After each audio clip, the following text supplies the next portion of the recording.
Welcome to ICT Topic 4 Policies and Legislation. Once an organization has established a strategy, they need to create policies covering different aspects of ICT, such as training and security. Contracted employment needs to work in coalition with both security and acceptable user policy, as well as disciplinary procedures. Security policy. Security policy is set in stone and put in place to protect assets, as well as to ensure the private use of data. The policy must identify potential threats to data, allocate responsibilities, and state which sources require data security. Network security. Access rights form an important part of the policy, as do usernames, passwords, and any other login control methods. Machines should also be programmed to log users out if they forget to as a result of malpractice. Data transfer. Data needs to be encrypted and protected by a firewall.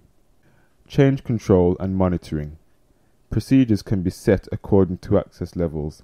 Also, systems can be set up to record user activity through audit trails. Use of laptops.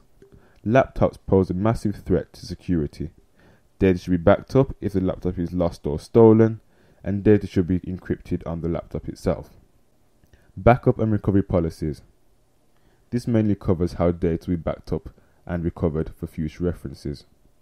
Training policy. This covers users at various stages of their career. This takes place when new staff join the organization and is continued throughout their entire career. Procurement policy. Designed to control the purchasing of ICT equipment. For example, buying in bulk may give the organization discounts. Training policy. This covers users at various stages of their career and takes place when new staff join the organization and is continued throughout. Acceptable use policy.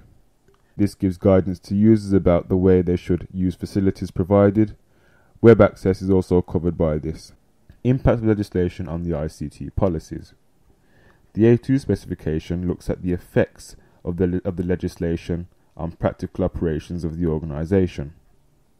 Responsibilities of the ICT manager are crucial, and they also make you aware of the implications of the legislation.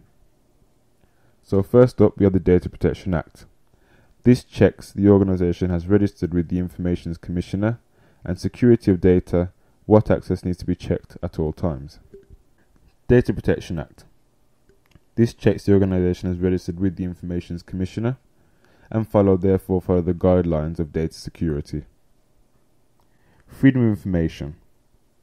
You need to set up a procedure to handle information requests and payments. Computer Misuse Act. To avoid this, staff training will need to be required. Copyright Design and Patents Act. Installed software across all workstations need to comply with the software license agreement. Health and safety at work. This is the manager's job to carry out risk assessments on all workstations to identify any health and safety issues. Suitable furniture needs to be present, such as a height adjustable chair.